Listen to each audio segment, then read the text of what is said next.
Toastmaster, fellow Toastmasters, and welcome guests. Due diligence. That's a big, hairy term with a big, hairy definition to match if you listen to the folks who charge by the syllable. They say it means a measure of prudent activity or assiduity, as is properly to be expected from and ordinarily exercised by a reasonable and prudent person under the particular circumstances, not measured by absolute standard, but dependent on the relative facts of the special case. But all that really means is know what you're getting into. Do your homework. It's part of my job as head of the construction department at Church's Chicken to ferret out folks who haven't done their homework and convince them to invest the time and the money to learn a little bit about what they're getting into. Now, in commercial restaurant construction, that costs about $4,500 and takes about 3 weeks to learn the basics. Things like, what agencies do I need to get approval from? What paperwork do I have to give them? How much is it going to cost to do that? How long will it take them to approve my project? What are the rules about how to place the building? And that's things like, how far back from the property line do I have to build? How much parking do I have to have? How much landscaping? How big does the storm pond need to be? Oh, storm pond, there's a big one. You see all those pretty little duck ponds scattered across apartment complexes and subdivision parking areas? You think they're there to make it look nice? Guess again. They are there to keep too much rainwater from running off in the streets too fast and causing flooding. And they're there to keep too much water from hitting the treatment plant too fast and causing a backup. And they're there to make sure that the water has time for all the gunk to settle out of it, so the county doesn't have to deal with it. And they can be very expensive and take a lot of real estate to put one in. I had a franchisee who bought a lot in Lakeland.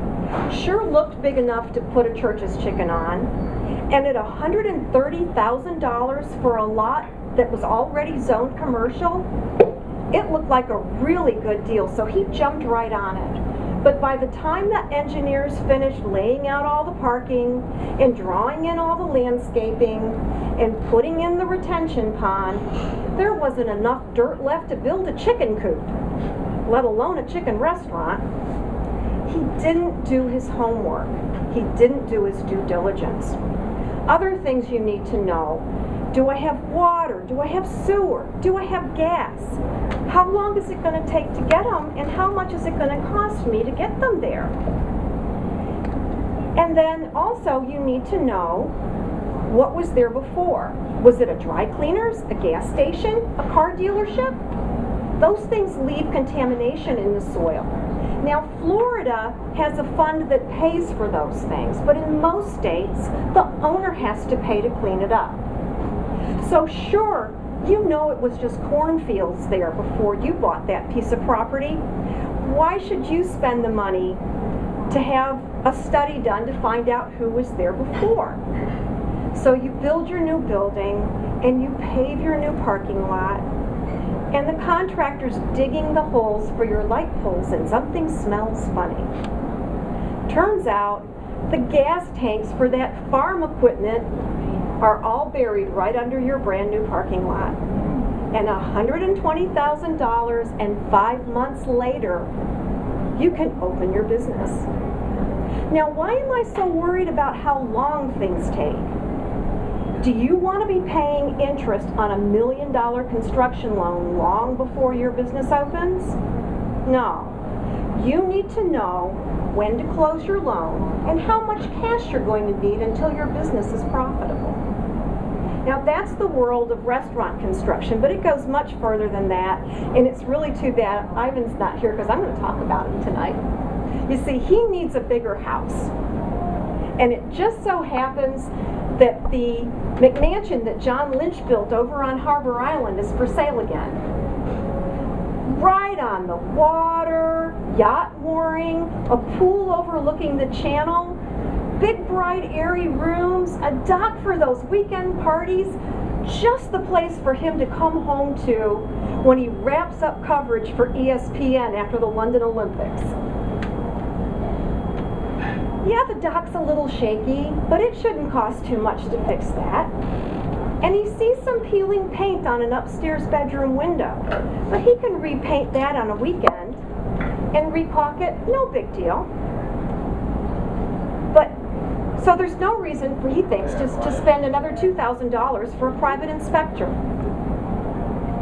But that peeling paint on that window would have caused an inspector to dig into that windowsill with a screwdriver, which would have let him up into the attic, squeezed himself through that tight space up there, where he would have found a nest of termites eating its way across the roof faster than a fire in a hayloft. Corps of Engineers permit to fix my dock? Okay. Scenic waterway? You mean I have to let my dock rot into the river? If only he'd known. If only he'd done his homework. Now this is a true story. My niece came to visit me with her family not too long ago, and they had a great time playing in my pool. So they went home to Buffalo and decided to put one in their backyard. Old growth trees cut down, permit in hand, the contractor started digging and hit bedrock at 4.5 feet. She's a teacher. She has a master's degree. She didn't do her homework. The stories can go on, but the point is, a little bit of time and money invested now will save you worlds of grief and thousands of dollars later on. So before you buy a new house, or invest in a new bond fund, or buy a new puppy, do your homework. Find out what you're getting into, so you don't have to hear your wife say, "I told you so." Mr. Toastmaster?